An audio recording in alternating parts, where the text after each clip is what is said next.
Hello friends, welcome to Initial Solution. Today I'll show you how to get your cPanel information from GoDaddy. So let's start. So first of all, you need to go login in the GoDaddy.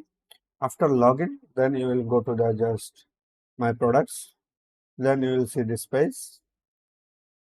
Then you need to some little scroll. Then you will see the web hosting and click arrow button and go to the manage. After click the manage, then you can see some cPanel information